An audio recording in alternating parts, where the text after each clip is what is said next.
فاعوذ بالله السميع العليم من الشيطان الرجيم بسم الله الرحمن الرحيم قد أفلح المؤمنون الذين هم في صلاتهم خاشعون والذين هم عن اللغو معرضون.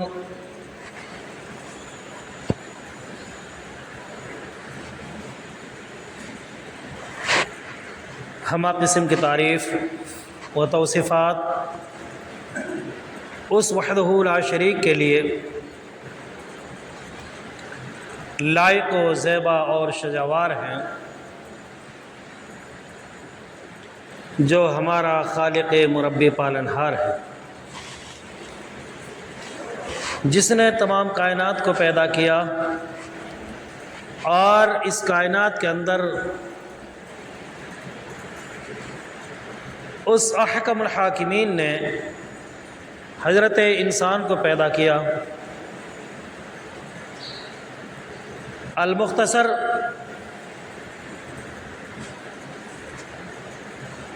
ورب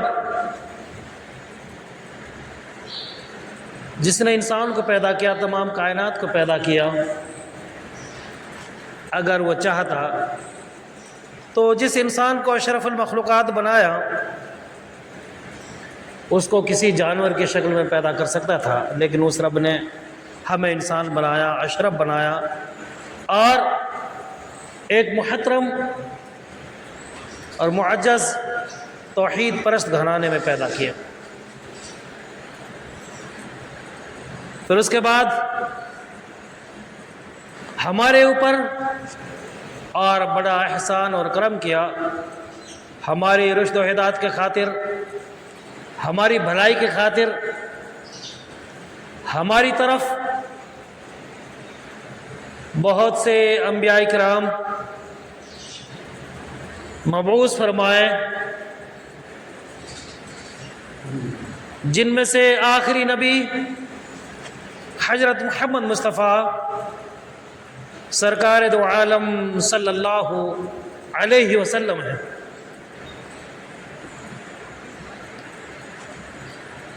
جب آپ دنیا کے اندر تشریف لائے،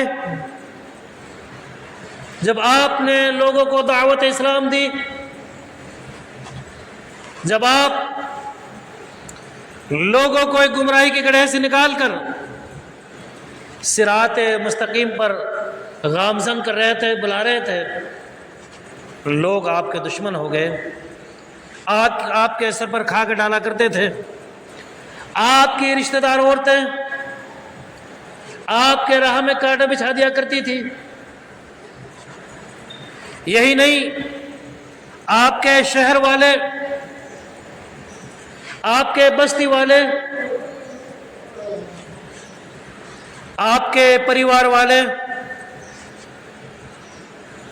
جب آپ بارگاہ الہ میں سجدہ ریز ہوتے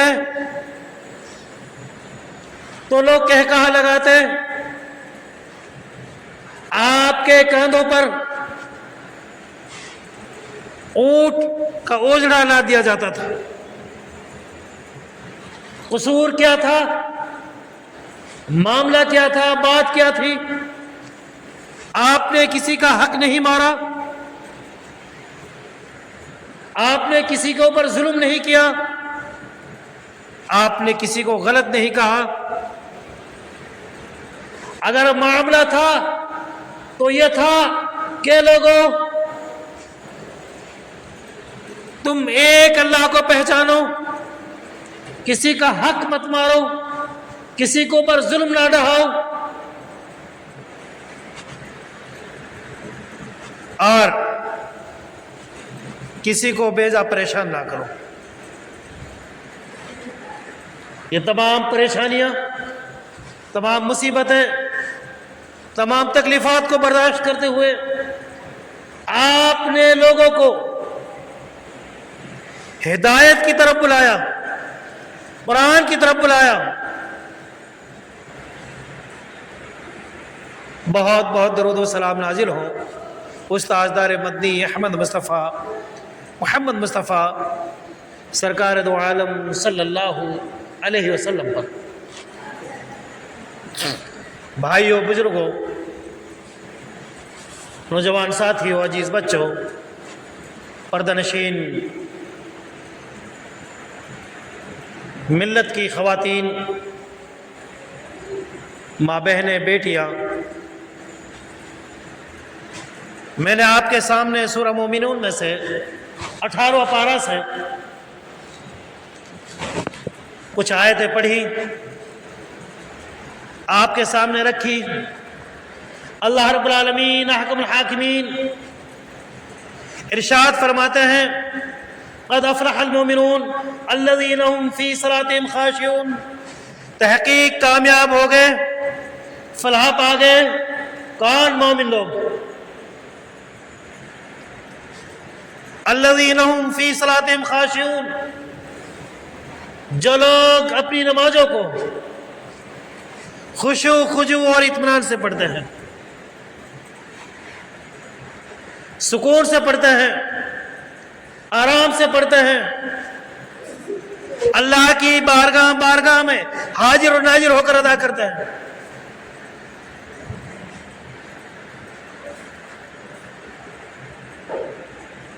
اور آگے فرمایا والذین هم عن اللغو معرضون، اور جو لوگ غلط کاموں میں سے، فضول کاموں سے، واہیات باتوں سے اعراض کرتے ہیں، منہ موڑ لیتے ہیں۔ بہرحال میرے بھائیوں،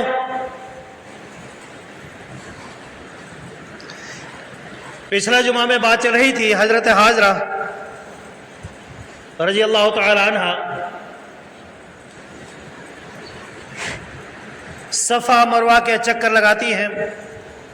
حضرت ابراہیم علیہ السلام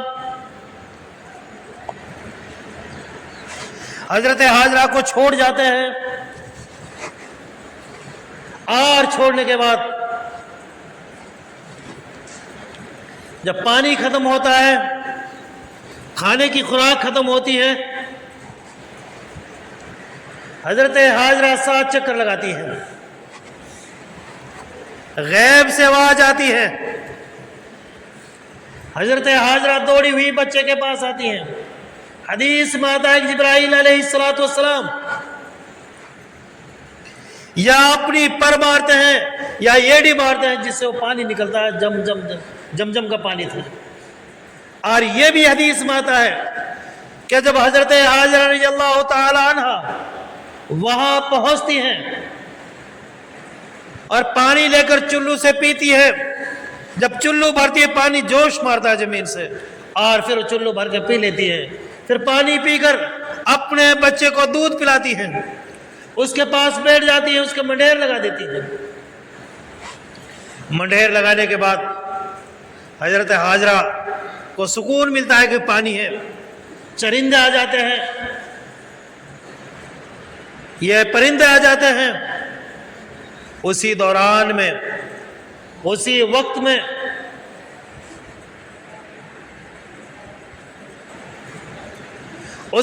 میں کچھ قبیلہ کے لوگ جو وہاں کے تجارت کیا کرتے تھے وہاں کے نکل رہے تھے۔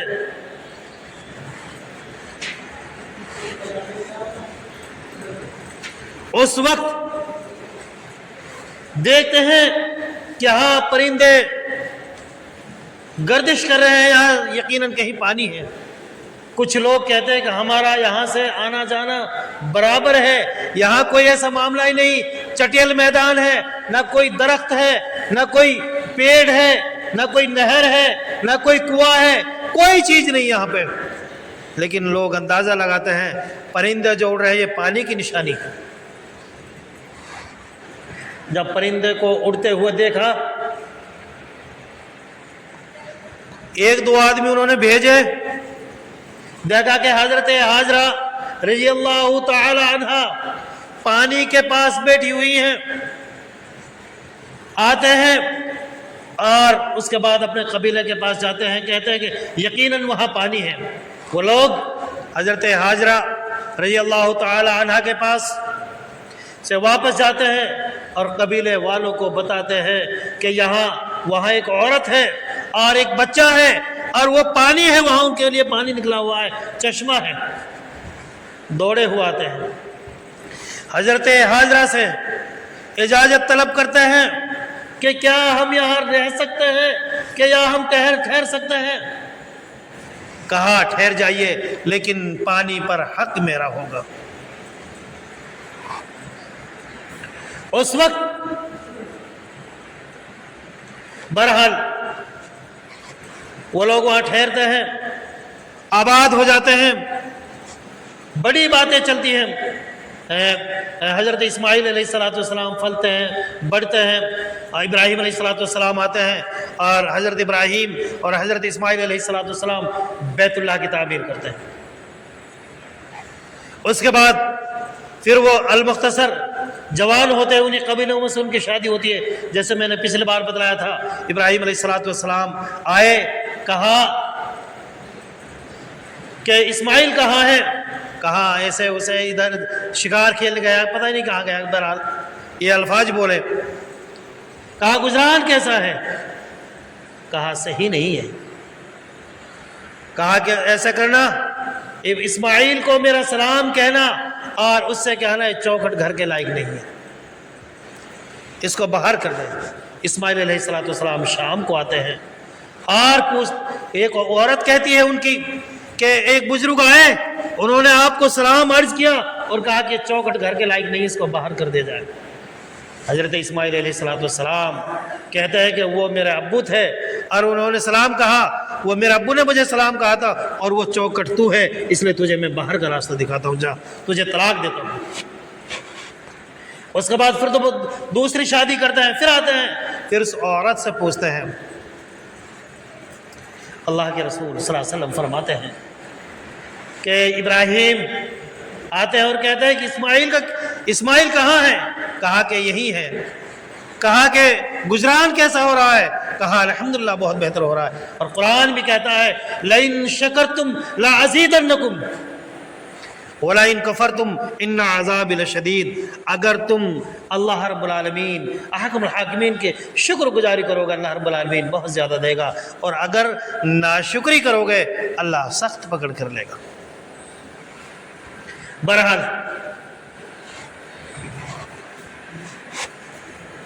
حضرت ابراہیم علیہ السلام ان سے وہی بات کہتے ہیں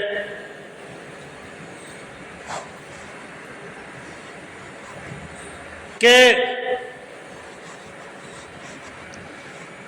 ان سے کہنا کہ میرا سلام کہنا، اور یہ کہنا کہ جو چوکھٹیں گھر کے لائق رکھنے کے لیے ہے اس سے باہر نہ کریں۔ حضرت اسماعیل علیہ السلام تشریف لاتے ہیں اور کہتے ہیں، وہ عورت کہتی ہے کہ ایک بزرگ آئے اور انہوں نے آپ کو سلام عرض کیا ہے اور مزید یہ کہا ہے کہ چوکھٹ جو ہے یہ گھر کی لائق ہے، گھر میں رکھنے کے لائق، اس گھر کو گھر سے باہر نہ کیا جائے۔ حضرت اسماعیل علیہ السلام فرماتے ہیں کہ وہ چوکھٹ تو ہے، اب تجھے باہر کرنے کی اجازت نہیں ہے، تو یہیں رہے۔ بہرحال المختصر اس کے بعد یہ مکہ میں بہت ساری چیزیں جس میں نے وہ بتلائی تھی کہ اب کچھ چیز مدینہ کے بارے میں بتلانی ضروری تھی، جیسا کہ میں نے پہلے بتلایا تھا۔ تو بہرحال حضرت اسماعیل علیہ السلام وہاں رہے اور اس کو رکھا، بیت اللہ کی تعمیر کی، اور اس کے بعد اللہ کے رسول صلی اللہ علیہ وسلم فرماتے ہیں کہ جب مکہ والوں نے میرے اوپر رہنا دوبر کر دیا، جب میں ہجرت کر رہا تھا، جب میں جا رہا تھا، تو اللہ کے رسول صلی اللہ علیہ وسلم نے مکہ کی طرف ایک بات کہی تھی، اور مکہ تو میرا شہر عزیز ہے، تو میرا جائے وطن ہے، تو میری جائے پیدائش ہے، اور مکہ تو میرا وطن ہے۔ میرا دل نہیں چاہتا کہ میں تجھے چھوڑ دوں، میں تجھ سے جدا ہو جاؤں، لیکن آج یہ لوگ میرے شہر کے رہنے والے لوگوں نے میرے اوپر مجھے رہنا دشوار کر دیا ہے، میرا رہنا دوبر کر دیا ہے، میں آج تجھے الوداع کہہ کے جا رہا ہوں، لیکن تیری بڑی بڑی فضیلت ہے۔ اللہ کے رسول صلی اللہ علیہ وسلم مکہ سے ہجرت کر کر مدینہ کی طرف جاتے ہیں، مدینہ کی طرف جاتے ہیں، اور اس وقت جب مدینہ میں پہنچتے ہیں، مدینہ کے لوگ آپ کا بڑا زبردست استقبال کرتے ہیں، اور وہ مدینہ کے لوگ جب مکہ کے اور لوگ بے یار اور مددگار، بے سہارا، اپنا وطن کو چھوڑے ہوئے پریشان ہوئے، بیوی مکہ میں ہے، شوہر مدینہ میں ہے، بیٹا مکہ میں ہے، بیٹی مدینہ میں ہے، اس انداز میں بے یار و مددگار ہو کر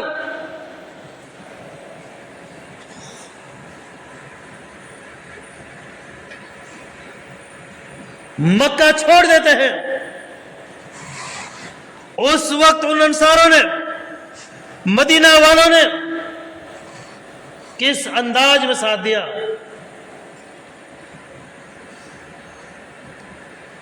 حضرت انس رضی اللہ تعالیٰ عنہ فرماتے ہیں کہ اللہ کے رسول صلی اللہ علیہ وسلم حضرت عبد الرحمن بن عوف، سعد بن ربیع، ان دونوں کے اندر محبت پیدا کی، ان دونوں کے اندر سمجھوتا کرایا۔ عبد الرحمن مکہ سے تھے، جو لوگ جاتے ہیں ان کو معلوم ہے، تقریباً بتاتے 300-400 میل کا فاصلہ، اور سعد بن ربیع مدینہ کے تھے۔ سعد بن ربیع عبد الرحمن سے کہتے ہیں کہ عبد الرحمن، مدینہ والے مجھے جانتے ہیں، بہت امیر آدمی تھے، میرے پاس مکان ہے، سب چیز اللہ کے فضل سے دی ہوئی ہے، اللہ کا دیا ہوا ہے۔ عبد الرحمن، یہ مکان ہے، جو مکان آپ کو اچھے لگ رہے ہو، یہ مکان آپ لے لیجئے، اور اس کے بعد میرے پاس 2 بیویاں ہیں۔ عبد الرحمن جو بھائی کھول دو ان میں آواز آئے، آواز وہی نہیں، وہاں کھول دو ان کو، جو آواز گونجے گی نہیں مسجد کی۔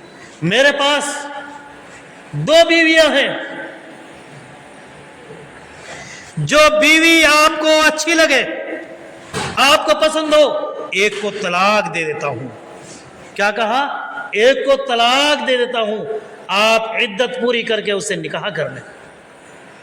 یہ مدینہ کے لوگوں نے، یہ مدینہ والوں نے ان لوگوں کے ساتھ ایسا برتاؤ کیا تھا، ایسا برتاؤ کیا تھا۔ عبد الرحمن بن عوف فرماتے ہیں، اے سعد بن ربیع، آپ کا بہت بہت شکریہ، لگو واہیات چیزیں چھوڑ دو، غلط کامیں چھوڑ دو، مکاریاں چھوڑ دو، دغا بازیاں چھوڑ دو، جھوٹ بولنا چھوڑ دو۔ سنو عبد الرحمن بن عوف نے کیا کہا تھا، نہ اس کے پاس زمین تھی، نہ اس کے پاس پیسے تھے، نہ اس کے پاس مکان تھا، نہ اس کے پاس دولت تھی، نہ اس کے پاس جنگل اور کھیت تھا، کوئی چیز نہیں تھی۔ کہا، سعد، آپ کا بہت بہت شکریہ، آپ کا بہت بہت شکریہ، میں آپ کا شکر گزار ہوں، آپ نے مجھے اس لائق سمجھا، حالانکہ کوئی جان نہیں، کوئی پہچان نہیں، لیکن کہاں مکہ، کہاں مدینہ۔ اللہ کے رسول نے بھائی چارہ کرایا، کلمہ گو ہوئے، فرمایا، سعد مجھے بازار کا راستہ دکھلا دو۔ حضرت عبد الرحمن بن عوف رضی اللہ تعالیٰ عنہ پنیر اور گھی خریدتے ہیں، پنیر اور گھی خریدتے ہیں اسی مدینہ کے اندر۔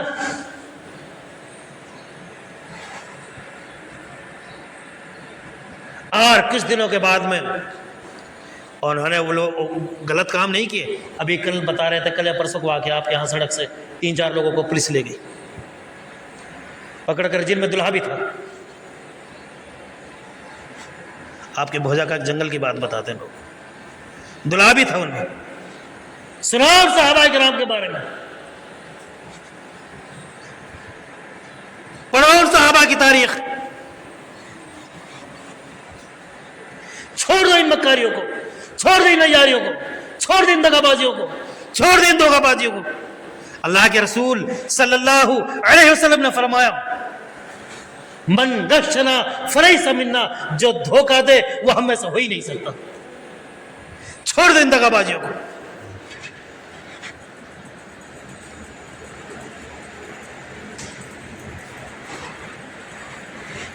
کہا عبد الرحمن سعد مجھے بازار کا راستہ دکھلا دو. عبد الرحمن بن عوف کچھ پنیر لیتے ہیں، گھی کا کاروبار شروع کرتے ہیں. کچھ ہی دنوں میں مدینہ کے امیر آدمیوں میں شمار ہو گئے. اللہ کے رسول صلی اللہ علیہ وسلم نے پوچھا عبد الرحمن تمہارے اوپر کچھ جردی کے نشانات معلوم ہو رہے ہیں؟ کہا اللہ کے رسول صلی اللہ علیہ وسلم میں نے گٹھلی کے سونے کے برابر مہر دیا اور ایک عورت سے نکاح کر لیا. ایک بھائی چارہ میں ایک آدمی نے کہا تھا لیکن شکریہ کے ساتھ کہہ دیا نہیں تو میرا بھائی تجارت، میرا بھائی اپنا کام، اور تجارت میں اللہ کے رسول نے دعا کی، تجارت میں برکت بتائی. یہ مدینہ والوں نے کیا تھا. اب مدینہ کیا چیز ہے؟ اللہ کے رسول صلی اللہ علیہ وسلم نے جو مسجد بنائی، مسجد نبوی، سب سے پہلے جو مسجد بنی تھی وہ مدینہ میں اللہ کے رسول صلی اللہ علیہ وسلم نے جو مسجد تھی آپ کی بنائی ہوئی وہ مسجد نبوی ہے، جس میں نماز پڑھنے کا 1000 نمازوں کا ثواب ملتا ہے. کچھ لوگ مختلف روایت بیان کرتے ہیں لیکن وہ صحیح نہیں، صحیح 1000 نمازوں کا ہے. اور یہ بھی ہے کہ جو شخص 3 جگہ کوئی بھی آدمی مقامات مقدسہ کی زیارت کر سکتا ہے، بیت اللہ، بیت المقدس، اور اللہ کے رسول نے کہا میری مسجد یعنی مسجد نبوی. اور مدینہ وہ امن والا شہر ہے،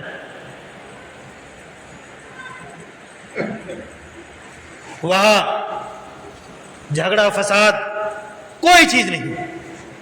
اور مدینہ وہ شہر ہے اللہ کے رسول صلی اللہ علیہ وسلم نے دعا مانگی تھی، اے اللہ ہمارے دادا ابراہیم علیہ السلام نے مکہ کے بارے میں دعا کی تھی، اللہ میں تجھ سے مدینہ کے بارے میں دعا کرتا ہوں، اللہ مدینہ کو وباؤں سے، بیماریوں سے، ہر چیز سے محفوظ فرما. حدیث میں آتا ہے مدینہ میں طاعون نہیں آ سکتا، وبا نہیں آ سکتا.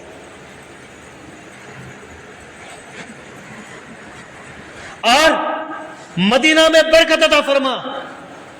اور فرمایا مدینہ کی بستی میں، مدینہ کے باغات میں، مدینہ کے پھلوں میں برکت عطا فرما. یہ اللہ کے رسول صلی اللہ علیہ وسلم نے دعا کی تھی. اور فرمایا مدینہ،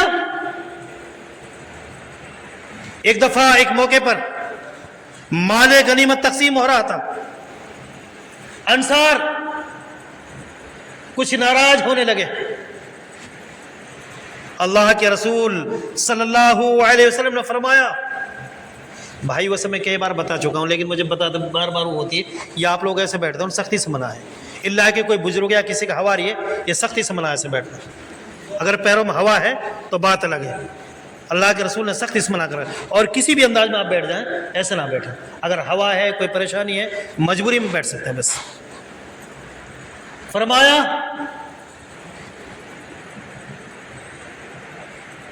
اے اللہ مدینہ کے پھلوں میں برکت عطا فرما.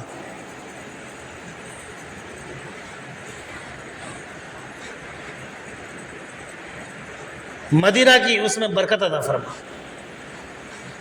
اے اللہ میں تجھ سے دعا مدینہ کے لیے کرتا ہوں. اس وقت اللہ کے رسول صلی اللہ علیہ وسلم نے دعا کی. اور مدینہ وہ بستی ہے جو رحمت والی بستی ہے. جیسے کسی نے کہا ہے دکھا دے یا الہی وہ مدینہ کیسی بستی ہے، دکھا دے یا الہی وہ مدینہ کیسی بستی ہے جہاں پر رات دن مولا تیری رحمت برستی ہے.